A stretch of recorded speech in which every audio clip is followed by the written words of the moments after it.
Hi folks, I'm Frank Mahlich here from St. Cloud, Minnesota. At the moment we are at the Coin-Op Show, Chicagoland, St. Charles, Illinois. And I brought my all-time favorite along. A piece which I had in my collection for many, many years, which the invention dates back all the way to 1838. An Englishman had the idea to combine components of a steam engine, what you see, and electromagnetic impulses and make a movable machine out of it. What happened was the first trials were not so successful. But then in 1838, a gentleman from Denmark refined the machine and got it going, so we had a fully operational electromagnetic motor, what you see right here. I found it back then in Europe many, many years ago. A gentleman, by sheer accident, came across the patent rights about the blueprints and redesigned that machine, and she is fully functional. It is truly one of a kind. Back in 1838, the original motor had the size of about 3 feet by 3 feet, about G tall.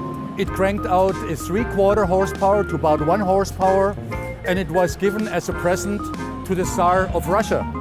They put it in a launch in a little boat, and believe it or not, 12 people could sit in that boat, and they were going up and down the river in St. Petersburg with a speed of about 4 kilometers.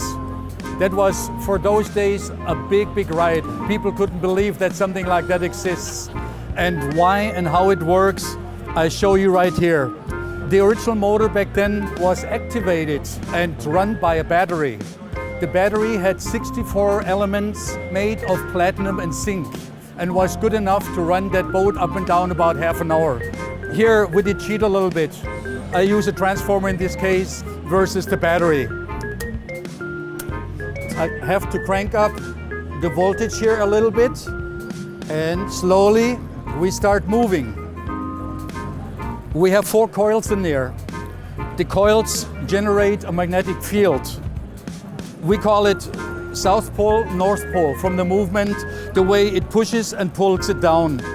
And the momentum keeps on going for one reason. We have a flywheel here with a certain weight, which activates the unit as such that it doesn't have a dead point in there. So we have continuous motion.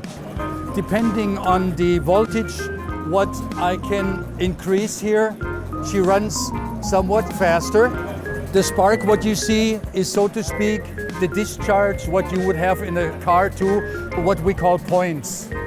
The regulator on top here, it's called a governor, is mechanically inclined and connected to that particular part. This part has only one function, so the travel of the discharge gets not too big. If it would get too big, what happens? There will be no spark and it will cut off the motor for safety reasons. We can go to a very, very low speed because the torque of that electric field is really amazing. And the governor accordingly slows down and gives you a different distance for the discharge. And that all happened in 1838. And I have to say it like one of the famous people, believe it or not. I hope you enjoyed it. And it's a piece which will go back to my collection. It's not for sale. I'm sorry.